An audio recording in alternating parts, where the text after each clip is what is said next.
And good afternoon, everybody. I'm Mike Tisa with Aptus Court Reporting, and welcome to another edition of our Wellness Wednesday. And while our previous Wellness Wednesdays have focused more on the physical aspect of our wellness, today we wanted to try something different, talk about more of our mental wellness, and nothing says more or can grind on you mentally than finances, than money, than trying to accumulate wealth. So today we're joined by Shauna Christensen of Retirement DNA. And she's put together some great information to talk about different stages of life and being financially aware, being that from managing student loans, managing money when you get married, your career, how to handle that when you get maybe unexpected bonuses, hint, hint, nudge, nudge, if some of my bosses are listening, and of course, when you retirement, things like that. What are you going to do when you retire? When do you want to retire? So with that, again, happy to have Shauna with us today. Just a couple quick housekeeping items. This is more of a meeting and not a webinar, so I'm going to ask everybody to please respectfully mute your microphones and turn off your cameras. If you don't, I have the ability to do that, and that just gives me a crazy power trip, and nobody wants that. So please keep in mind that you'll need to mute yourselves and turn off your camera. Also, there's a chat function down here. Any questions you have, please submit those in there, and we'll have some time towards the end to hopefully be able to answer some of those questions you've submitted. And one quick thing, even though we're sharing the screen here, you may see some boxes since somebody has their camera on. If you see a lot of boxes going on and you want to hide those. If you go down to your camera icon, there's an up arrow next to it. If you hit video settings, a screen will pop up and it'll say hide non-video participants. That'll make all those boxes go away that don't have anybody on camera. So, Shauna, thank you for letting me go through that real quick. The floor is yours. Thank you for joining us. Thank you, Mike. And as you mentioned, my name is Shauna Christensen. I'm with Retirement DNA. We focus on all of the different building blocks to retirement.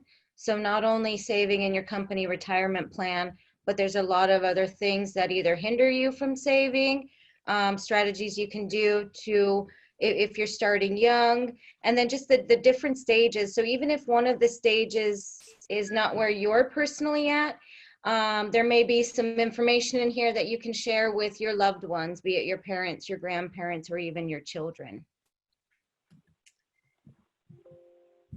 So with that, our goal is to help employees and individuals become financially fit and aware, knowing what financial considerations matter at each life stage, how to navigate them, knowing unique challenges and how to navigate those, and where to get help when you need it. So we'll go through 3 different life stages.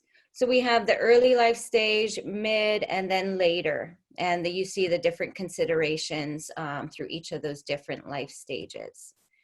So starting out, in the early life stage, you certainly want to care for your credit. And I think, the kind of this life stage we're thinking about is when someone's graduated from college and started their career. But caring for your credit can start as early as being in 15, 16, 17, and helping, if you have children, helping children understand what credit is, what it means. Most individuals get into, if they're not taught good credit habits early on, you go to college and all of a sudden you're getting all of those offers for credit cards. And you're like, oh my God, I got $1,000 credit card limit. Let me go on and rack it all up without really knowing the impact to that. And especially starting out with your first credit card, you're going to have the worst credit rate until you start to build some credit. So even starting before you start your career, starting with your children, teaching them about credit and paying bills on time, you can set up healthy habits with kids by having them do chores. And then, one of my colleagues actually, for his girl, he had her do a resume, and then she got a job with him at the office. And then she made like $200 that week. And so he sat down with her and he said, well, you made $200, but federal taxes are 20%, state taxes are 7%.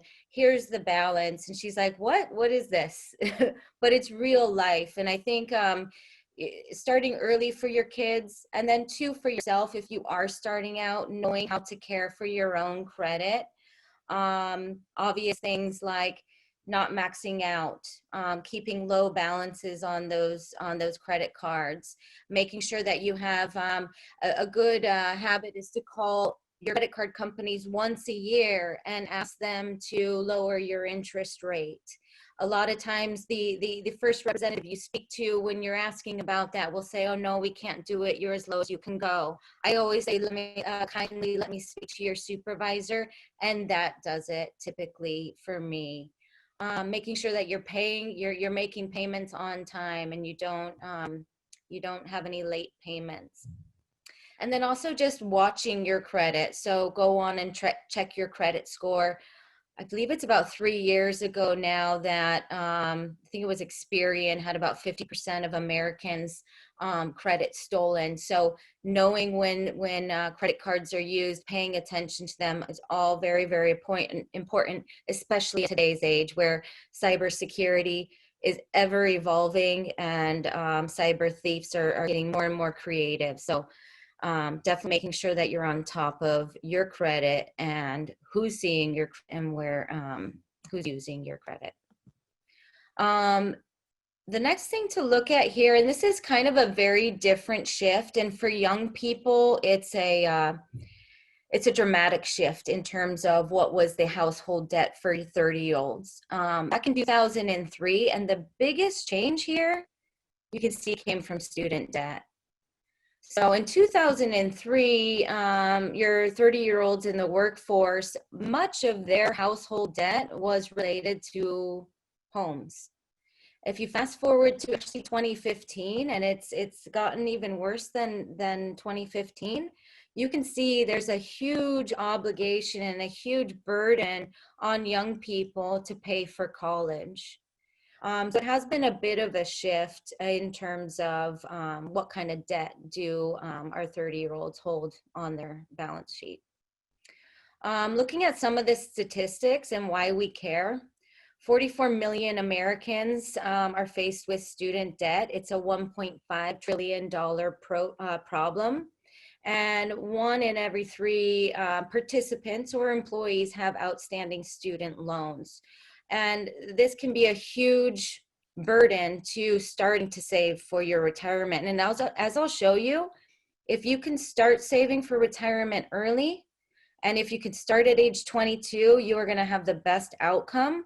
But sometimes this student debt, and a lot of times it does get in the way for people to save. So what to do about student debt? There are some tools out there. Fidelity has a good student debt tool. Another prominent 401k provider, which is Empower, they have a good student debt tool as well. But it's really good to know if you just have one loan outstanding, you're probably in pretty decent shape. But a lot of people take out a loan 3 or 4 times a year as they're going through college, and sometimes that loan is on the individual. Sometimes a parent might take out a loan for their child, but there are tools out there to help you. So one, just like with your credit card debt, knowing what the interest rate is on each of your outstanding loan obligations for student debt, and then prioritizing paying that back, or even look at aggregating those loans into one.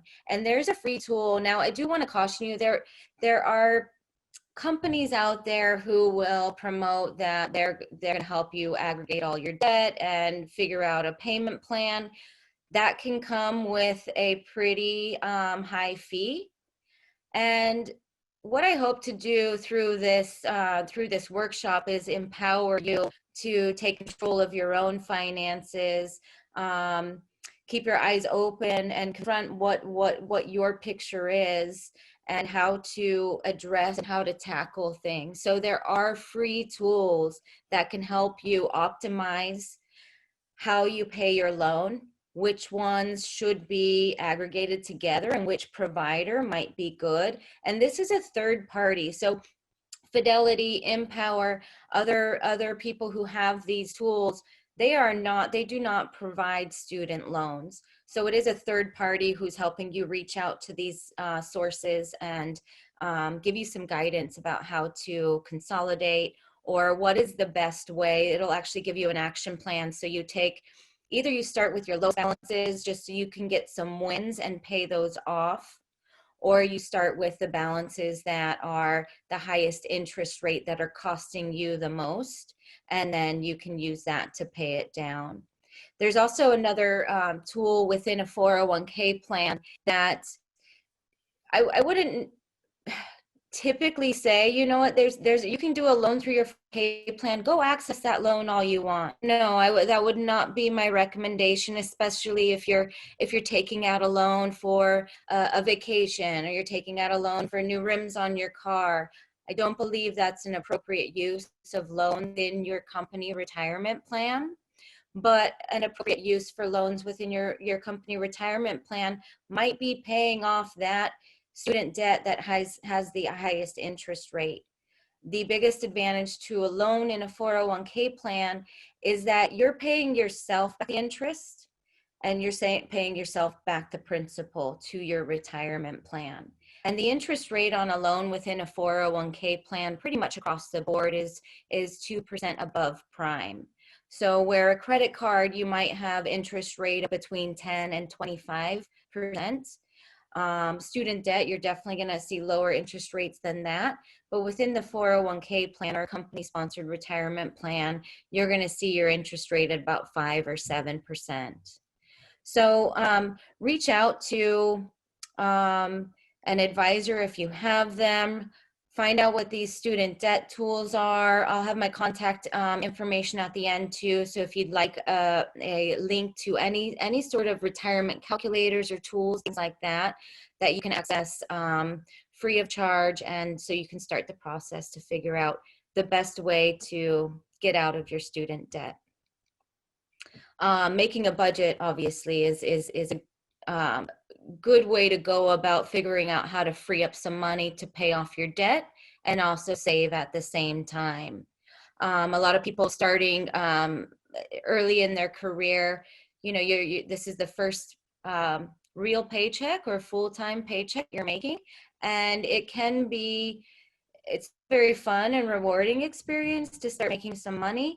But unless you sit down and really budget how to be smart about the money that you're making now in your career, it can lead to taking you off track for retirement or making you behind in reaching your retirement goals. So budgeting is very important, and understanding your cash flow and where it goes. A lot of people, debit cards possibly are a little bit of an evil because they're just so easy to use, and you don't realize the $2 charge, the $5 charge, the $8 charge here and there. Those little fees do add up a lot. So looking back for the prior month and adding up those little fees and what you've been paying, and then going, oh my God, I spent $150 on Starbucks this week. That's ridiculous. On a daily basis, it doesn't seem like a lot, but when you add it up over a month or even 5 years, we call it the $200,000 Starbucks. If you look at what someone spends on average at Starbucks over 5 years, it could equate to about $200,000 that could either go to your retirement savings or to a first-time purchase of a home. So those little fees are as important to pay attention to as the bigger purchases.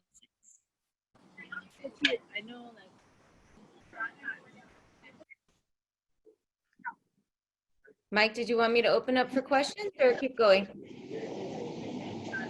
Yeah, I think we can open it up for questions. I haven't seen any in the chat yet. But if anybody has any questions, please submit that to the chat real quick. And if not, I think you can go ahead and keep going. Okay. Thank you. All right. This chart shows the advantage of saving steadily. And what it shows is someone saving $100 a month over a 40-year period, and what a difference just a 1-year break would mean in terms of your savings. And this becomes even more different, or the difference between the two becomes even more once you take that $100 in savings, even though the total amount isn't a huge difference. But if you miss out on investing that $100 a month, you can miss out on a lot of money in terms of the growth. Many of you may have heard of all the different wonders of the world, right? The Egyptian pyramids. Well, Warren Buffett named the ninth wonder of the world compound interest.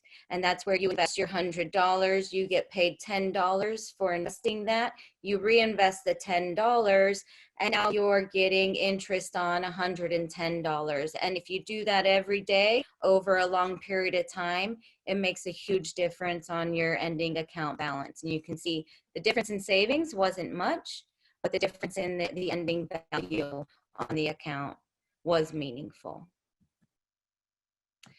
So when you do start out and you're getting your first job, what you want to take a look at is what are the employer benefits. Obvious ones are like healthcare, vacation, sick days, things like that.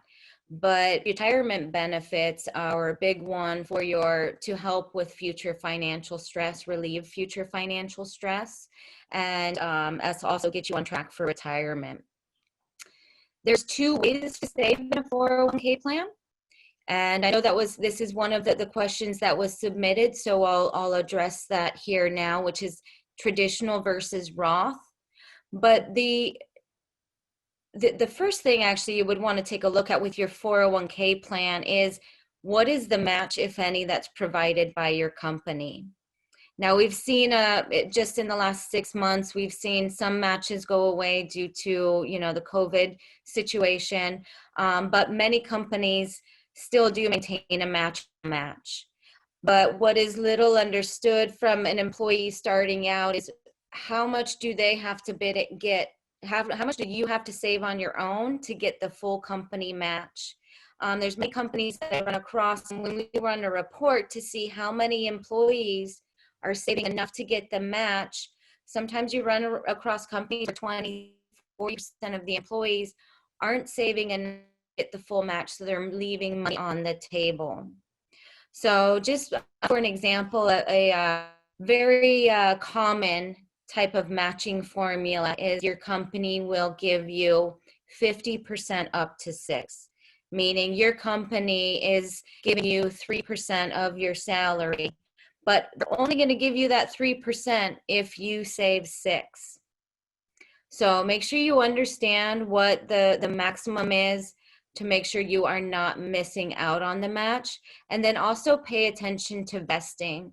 So a lot of companies, to encourage you to stay with them for more than a year, even more than 2, they will attach a vesting period to any employer money that's put into your retirement account. And the vesting period can be up to 6 years. It can't be more. So that is another good question to ask your HR professional when you're being onboarded, or if you've already started working, go back and take a look and revisit your employer benefits and make sure that you're saving enough to get the full match, and then take a look at the vesting too, because some people do, without even knowing it, give up some of their employer contributions. And it could be as devastating as you work there for, 3 years and 11 months, and all you needed was 1 more month to get that 4th year of vesting. And had you known, the dollar amount could be pretty significant. And had you known that, okay, just wait it out for another month and then I'll go and get the new job I was going to pursue. And doing that consistently with every job that you have. Our workforce today is not like it was when my grandma was working. She worked at Boeing for 35 years, and that's how Americans used to work. Is you were you were one company, you got a pension, you stuck with them, you were there. Our workforce today is very transitory and very opportunistic, which isn't a bad thing. So with that, so make sure you know those two things. What is the match and the vesting period? And then from there, a very important consideration that can have huge consequences on your ending value and what you have to pull out in retirement is how you save. And it's pre-tax versus Roth. So most 401k plans, when you go into it, you're going to be defaulted into saving into pre-tax. So your employer, and this is just, I think, something that needs to change in our industry in terms of how we default for people to save. But every 401k plan defaults to pre-tax, which means you don't pay taxes on the money you put into your account today, but you pay the taxes when you move the money out. So let's take an example of how that math works. So we're assuming an individual with a salary of $50,000. They're in a 35% tax bracket, and they save $10,000 a year. When they put that $10,000 in pre-tax, $10,000 goes into their account. And they save today, or in the year 2020, you will save $3,500 in taxes on that $10,000. Now, let's say you're in your 20, you're 25, and that $10,000 grows by the time you get to retirement to $100,000. Now, when you pull that $10,000 out, that's now worth $100,000 because of market growth and dividends and interest. And we're assuming you're in the exact same tax bracket. Your tax bill on that $10,000 is now going to be $35,000. Okay, so this is, and a lot of people go, well, I don't want to pay taxes today, and a little bit of the challenge with retirement is that you're looking at your future self, and you're thinking, what is my future self gonna want? And I fall victim to this. I know a lot of people do. Amazon has not helped us with this instant gratification that we all feel like we need today, instead of looking down the road to how do I want to care for my future self. So this is, it definitely provides some value, some additional monies in your pockets today. But if you were to ask yourself, do I want to pay $35,000 in taxes on a $10,000 contribution, or am I gonna tighten my belt a little bit today and not get that tax break so I can give my future self a really nice tax break? And that's illustrated on this next page. And Mobius is one of the clients that we serve. So how Roth works, which is just exactly the opposite. And this is the exact same scenario. So you assume the individual making $50,000, 35% tax rate, you contribute $10,000 a year, you pay $3,500 in taxes today. That $10,000 grows to $100,000 by the time you get to retirement, and then you pay no taxes. You already paid the $3,500 here, so you have no tax bill at the end of retirement. Now, this is just 1 year's contributions at $10,000 a year. If you can imagine 20 years of $10,000 in contributions going into your retirement account, the tax advantages at retirement are a huge benefit. Now, I do want to qualify this. The other advantage to doing the traditional way, where you don't pay the taxes today, would be that, let's say instead of doing this $10,000 today, because you don't have to pay taxes on it, you could actually gross that up to $3,500. So you could put into your account $13,500, and then that'll grow. But then again, you now pay the taxes on the back end. So there is a slight advantage, but a lot of people don't use that. They just go, I want the tax break today so I can spend it on other things. So if you're going to go traditional, make sure you gross up how much you can save based on the reduction in taxes you're paying today, because that'll lessen the blow in terms of you'll have more money growing for retirement of which you will have to pay taxes on, but at least you got a little bit more money into that retirement bucket.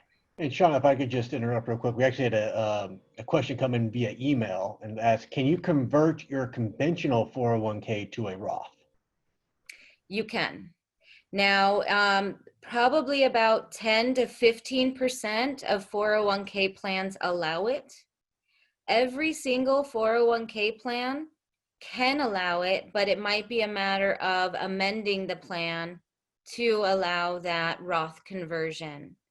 And it's definitely the strategy to doing a Roth conversion is a smart one in a period where we are in very low tax brackets, tax rates, which we are. The 2018 Bipartisan Budget Act reduced all of the federal taxes. It took away some other write-offs that we had, but it did reduce the federal tax rates, and we're in pretty low tax rates today.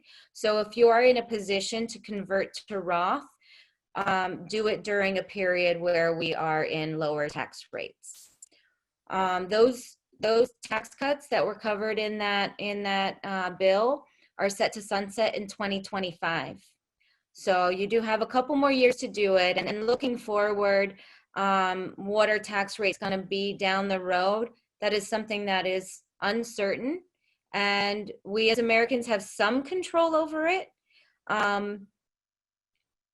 But we have as much control in terms of who we vote for and who's in office and those kinds of things. And that can go wrong for either side that you're on. You know, your party gets in or the other party gets in. So it's another way to address future taxes is just to do a combination of both. And you can do a combination of pre-tax and a combination of Roth in a 401k plan.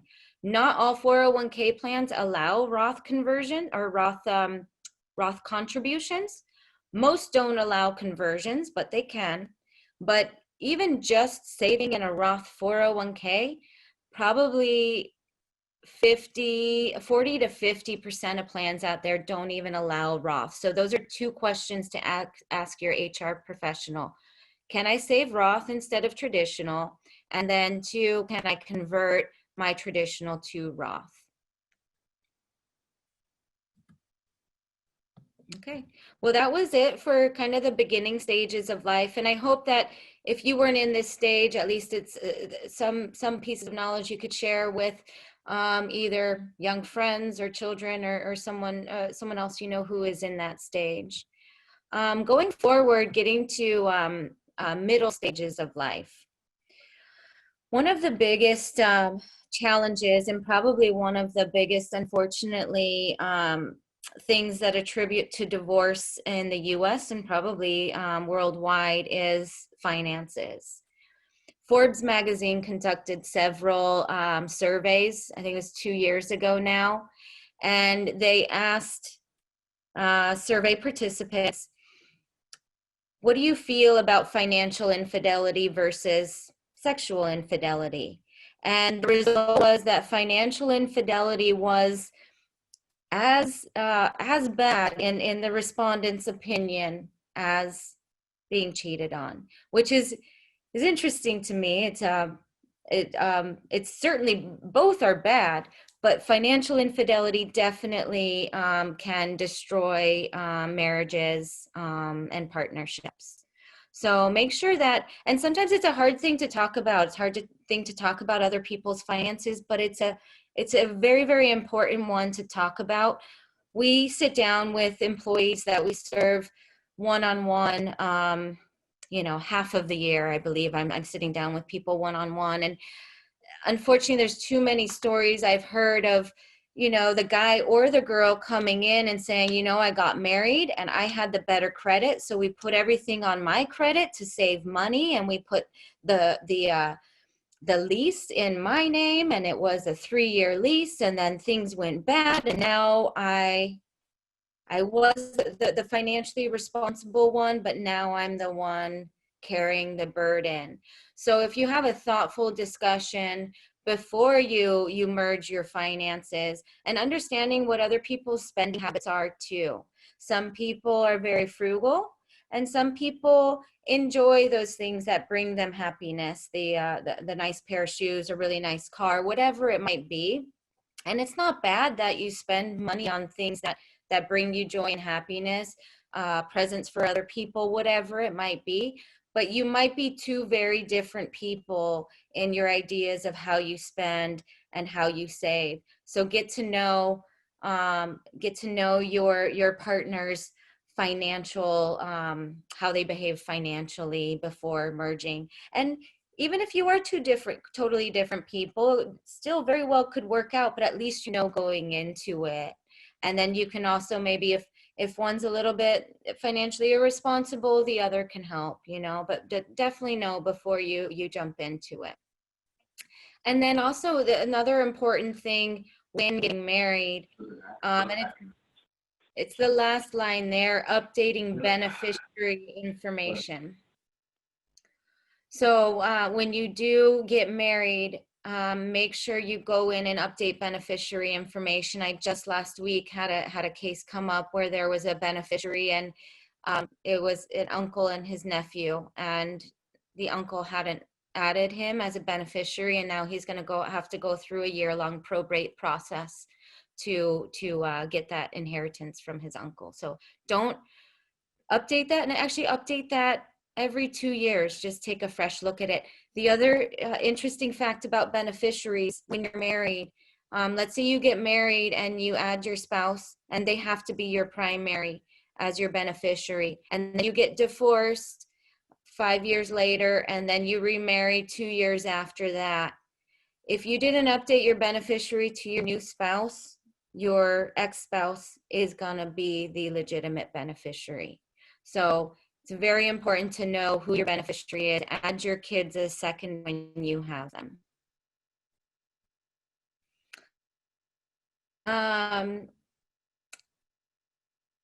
Everybody has a max on your 401k, and as we covered in this part, that can be a little bit challenging with having to pay down student debt. But this shows and can illustrate, especially some the HR professionals I've worked with have used this chart for their children, and it's how impactful it is to start early. Four different scenarios actually. You have who starts contributing at age 22, 6%, the employee up to 6%, and then they also step their savings rate every year till they reach a max of 10. So that individual who started at age 22, even compared to this individual who starts at age 25, you can see the huge difference in the impact that it has from starting early versus starting later.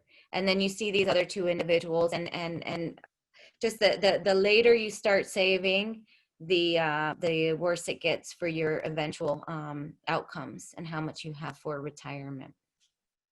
And again, this assumes a 7.5 rate of return over that time, and it also assumes you didn't pull any money out. So you can have a great income starting early and not touching your money if you can, and then having average rate of return. So start early, save often. Try not to stop if you can afford to.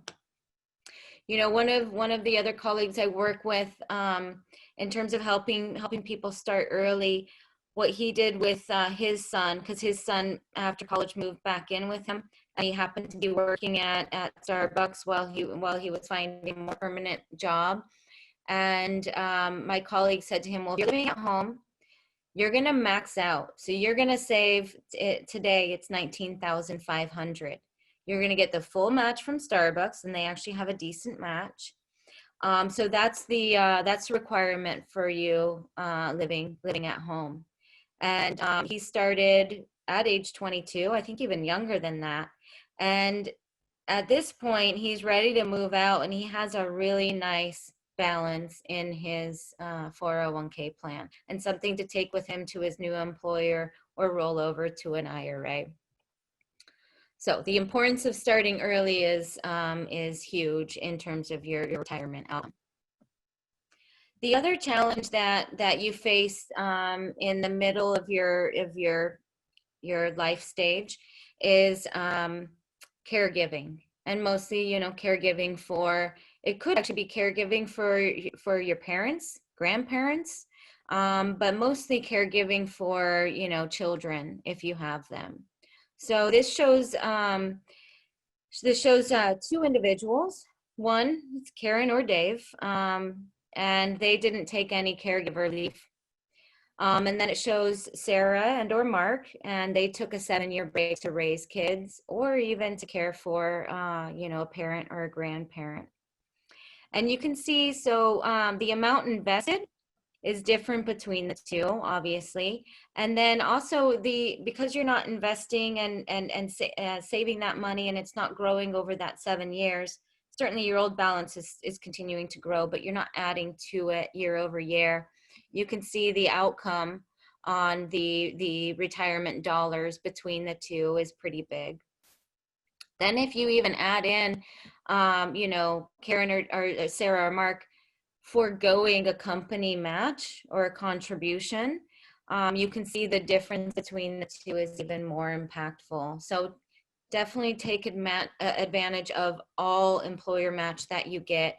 And it's not that it's unwise financially to take a break to caregive, but know what that break is costing you, and try and figure out ways to make up for it. So, I had one of my HR professionals who I work with. She just got into the workforce 5 years ago, and is after she raised her kids and sent them off to college. So she actually took a break for 18 years. But she's been in the workforce for 5 years now, and she's been maxing it out. And just in the last 5 years, she sees how much she's built her retirement savings to contribute to their retirement years, and what they can spend and what they can afford in retirement.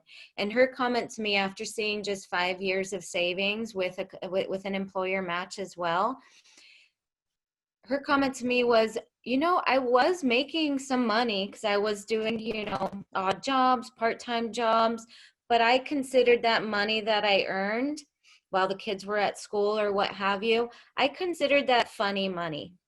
And I suppose you could say there really is no funny money if you really want to be a disciplined investor like a Warren Buffett, because money is, you certainly want to enjoy life and do vacations and do things that relieve stress and make you happy, but money is something that can work for you over time, and you can put it to work to make your retirement savings grow. So she said, even if I had just taken half of my funny money and invested it, she says, if I had done that over 18 years, I would have had a huge balance that would contribute and help me and my husband in our retirement years. So there are ways to make up for that break, because those breaks are important. Raising children or even caring for your parents or your grandparents is an important thing to do, but you just need to be aware of what you're giving up when you do that, and try and figure out a creative way to make up for it. The other challenge that you might face in the middle to late stages of life is one, having kids. So first, in the early stages, when you have a child, an important thing to consider, going back to the student debt problem in our country, is starting to save early for college. And you can do that through a 529 plan. Now, the problem that a lot of parents do is they forego funding their own retirement account to start funding a 529 plan. I think a good approach to funding a 529 plan is certainly you want to contribute as much as you can as well, but I think a creative way I've seen people fund 529 plans is to encourage friends and families to fund it. So I've been to a ton of kids' birthday parties, and they're incredibly fun to go to, and it's so fun to see the look on the kid's face when they get their favorite toy. But a lot of times the room is just full of toys that they grow out of in a year or 2 years. So a creative way I've seen parents have good birthday parties, not forego any of that, but also help fund the future of that child so that they can get a good college degree, is to say, hey, please bring your presents and the cute clothes and everything like that. But here's my account for 529. If you could put $25, $50, whatever it is, into that account, it'll help you fund that. And then you also don't stop saving and forego saving for your own retirement because you're saving for college. So the other challenge that that you have, like during the mid to later stage of life, is when your kids, if and when your kids do return to the home, and it happens often. Here in California, especially, it's buying a house is very, very expensive. So and I have sat down with a lot of parents who said, well, my kids had to move in with me. They couldn't get a job right away. I had to pay for their food. I had to pay for their, their going out and doing fun things too, because they just didn't have enough money. And I know it pulls at your heartstrings to, want to do everything you can for your children and support them and give them everything that they want, but it may not be the wisest thing to do. So if you do have a kid move in, don't give up on your own savings. And that's where the biggest downfall is that you stop saving yourself because you're supporting your child. Either you're paying off some debt that they racked up because they didn't have good savings, or they didn't have good financial awareness of what they were doing. Don't forego your savings to support your children. And it actually could be the most loving thing to do, to not forego your savings. So, kind of a personal experience I had within my family. My uncle, he had my two cousins. They're awesome people, and I love them to death, and I love my uncle. But he did that. He had them move back in. He bought them the car. He paid off their credit card debt, which they just ran up again. And he didn't save for his own future self because he wanted their today to be awesome. And he loved them so much, he just couldn't say no. And you fast forward 20 years, he doesn't have enough for retirement. Now my cousins are having to support him. So that's going back to me saying it's the most loving thing you can do, actually, is to create good financial awareness with kids, with loved ones. Because if you support them today and become a financial burden for them later on in life, what favor are you really doing for your children and loved ones? Okay, so this is a really cool, and this kind of goes back to the Roth savings, and especially in the biotech space, in the attorney space, in your types of firms. This is a strategy that could be feasible in your 401k plan. And if you haven't saved enough by this point, so I wouldn't talk about this strategy with a manufacturing company. I wouldn't talk about it with a restaurant. The demographics this strategy works with is in a law firm where you have a lot of partners and they're all high earners. And a little known fact within 401k plans is that the total amount that between you and your employer you can put in a 401k plan is $57,500. Now that breaks down into two sources. So everybody's familiar with the $19,500 you can save. And then if you're over age 50, make sure you're catching up. That's another good thing to do at this stage in life, is if you're eligible for a catch up, make sure you're taking advantage of it. So that's and some people in your space, this you know, they probably they could have a little bit more room to save more. And maybe your employer contributes a little bit. So let's say they do an additional 6,000 on top of your 19,500 or 26. There's another feature which is considered a different source within the 401k plan, but it is your own money going into the 401k plan, and it's called an after-tax contribution.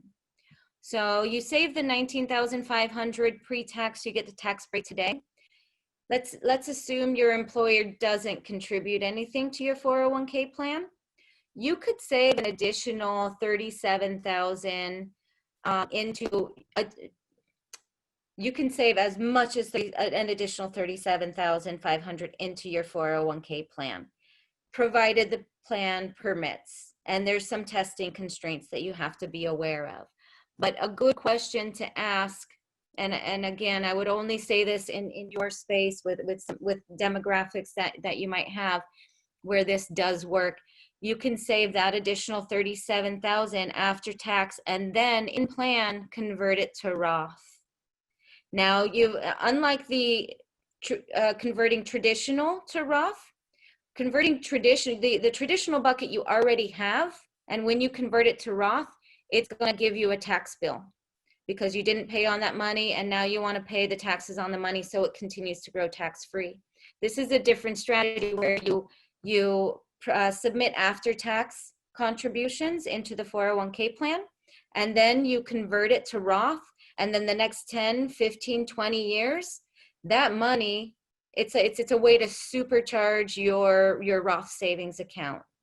And it's a really awesome strategy that only works for, 10 to 15% of the plans, but in your space, I think it is a good strategy. So something you can ask your HR or even finance about, because it is a little known fact that you can do this within a 401k, but it is a huge way to catch up if you had fallen behind on any of the earlier stages.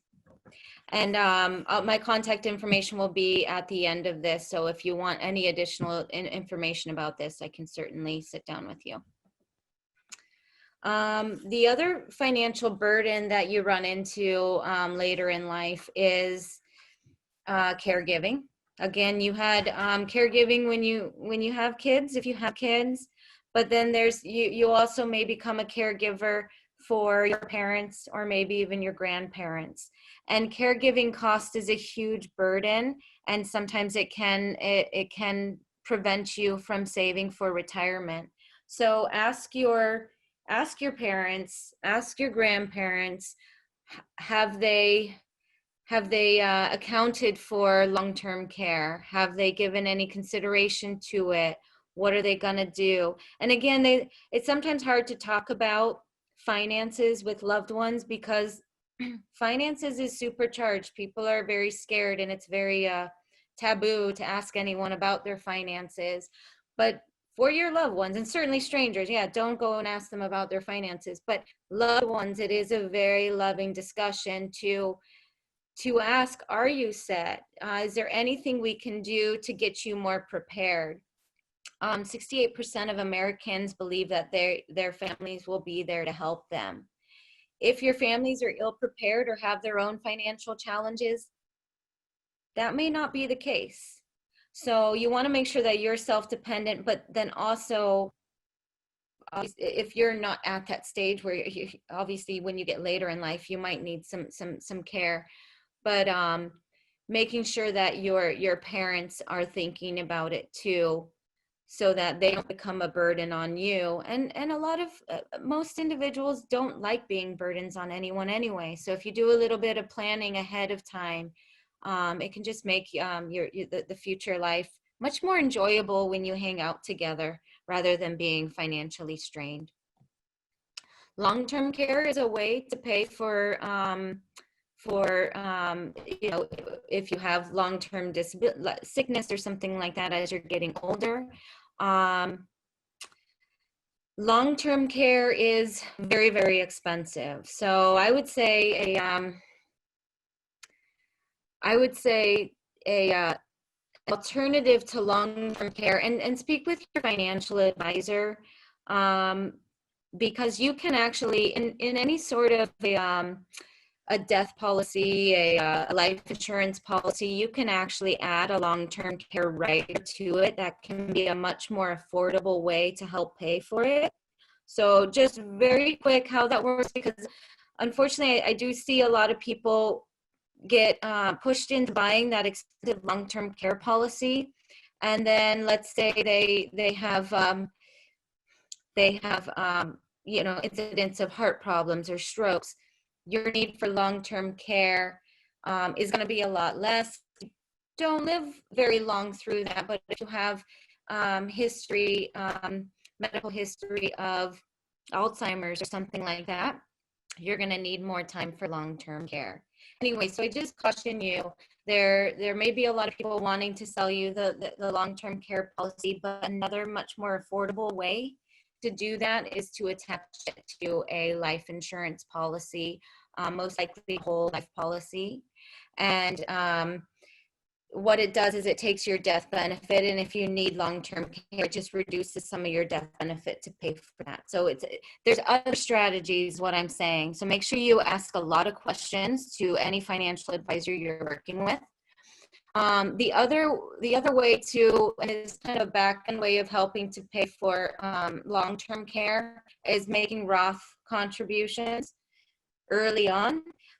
Because of that tax savings, the huge tax savings that you get at retirement, it can give you about, I show it down here, the math we did is it can pay for, because you're paying taxes on a lower amount than you are in, it could give you up to about 7 years to take on leave, because you have the very low taxes and taxes at retirement. That can be a way to help pay for it. But I think taking a look at any long-term, not long-term care, but any whole life policy and adding it as a rider to that, I think is could be very cost effective and better. All right, getting into late life stages, Social Security. Americans today rely on it more. As I mentioned earlier, we're a very transitory workforce. And so people don't have the pensions that they used to, like my grandmother did from Boeing. Another downside to Social Security is people often take it too soon or not at the optimal time for themselves. So we do have a tool where we can run, so what is the most optimal way for you to pull Social Security? If you were married and subsequently divorced, and your ex-spouse was a higher earner or had a better benefits to you than you can actually take Social Security off of them instead of yours. So really think about I think there's 70 different ways to take Social Security. Make sure that you run those different scenarios and take it the right way. We are all living longer, which means that we will need to pay for a lot of healthcare costs in retirement. This just kind of shows some of the out-of-pocket costs you can expect in retirement. So plan on that too. Save early, save often, don't stop, because it does get expensive because we're all living longer, which is a great thing. But you have to plan for that. When Social Security was started in 1944, there were 25 workers for every one retiree. Today, there's 3 workers for every retiree. So Social Security is having a lot of challenges and faces a lot of challenges. So we really need to, and we're all living longer, which puts a lot of strain on Social Security. So just realize that that is one of the risks that we have to plan for, is living long, which is a great risk, but we got to plan for it. Again, this slide this shows as well outliving your retirement savings. Another, you talked a little bit about long-term care, and some people can get into bad, expensive policies there. So I guess first, another way to not outlive your money is increasing. Every time you get a pay increase how much you're saving. for retirement. And if you do that year over year, you're going to have a much better chance of not outliving your money. Another way is through an annuity, and annuities have, and there's some awful annuities out there, but there are some good ones. If you get some guidance and education from your financial planner, make sure you're looking with a good one. You can do broker checks of any financial plan out there to see if they've had any complaints, what they do. Look at their licenses. CFPs, certified financial planners, are good to work with because they've gotten that additional accreditation and should be giving you good guidance. But the things to note about annuities is they pay a high commission to advisors. So you might have some financial people who are pushing annuities because they pay a very big commission right out of the gate. But annuities can be, if done in the right way, and you can actually purchase an annuity. So just to let you know, a lot of annuities are sold where the first year premium, and let's say it's 100,000, about 70% of that is paid out in commissions to an advisor. Now, you can also purchase an annuity where it doesn't have that upfront cost to the advisor, or the fee to the advisor. So know what your advisors are charging. Ask them to be very transparent about their fees, and if they're not very transparent, run. Within the 401k world, and when I'm in my firm works with companies, we are actually fiduciaries to all of the employees we serve. So we're bound to do what's in the best interest of the employees and disclose our fees and benchmark our fees to make sure they're reasonable. Not all advisors are bound by that fiduciary duty. So ask them about those questions, and don't be shy about asking questions.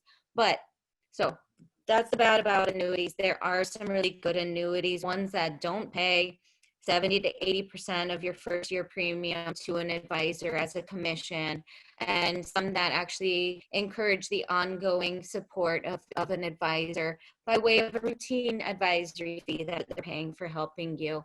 But annuities are a definite way that you can make sure you don't outlive your money. You're outsourcing that longevity risk to an insurance company. So just make sure that the insurance company is solid, has good credit rating.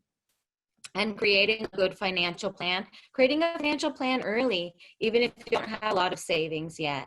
Encourage ones to go meet with a financial planner and ask the right questions. And this is a quote I like from Albert Einstein, and it's, education is not the learning of many facts, but the training of the mind to think. So think about what different questions to ask. Ask 1,000 different questions. Ask questions to multiple different people so you can get different answers. And I love it, like when you call the IRS, I always call 3 times to see what the most common answer is to my question, because you're going to get a different answer from different people. So with that, I'll open it up for questions and any comments. And here's my contact information. This is me here. We do have a team here to support you as well. Thank you, Shauna. We did have one trickle in here. Could you recommend a budget app? Is there one you recommend just to obviously, better manage your budget? And I think that you might have been speaking about that earlier in the presentation, but is there one that, or maybe a few that you could recommend? Yeah, so mint.com is a popular one. The problem with mint.com is it's free because you get all of those pop-up ads. We do have a service, it's called eMoney, and it is a account aggregation, a budget planning tool, and we make that available to all of the employees that we serve. And as a courtesy to you, I'm happy to give you access and a seat to that if you would like, for free. So please, if anybody wants access to the eWealth management, you can just email me, and I'll send you a tutorial, a login ID and password, and then you can start loading in your budgeting there. Well, great. I think that's it. Shauna, thank you so much for coming on and talking about our wellness in terms of our finances. It was it's very good content, and we appreciate you coming on here. And I know this is different for some of our viewers here.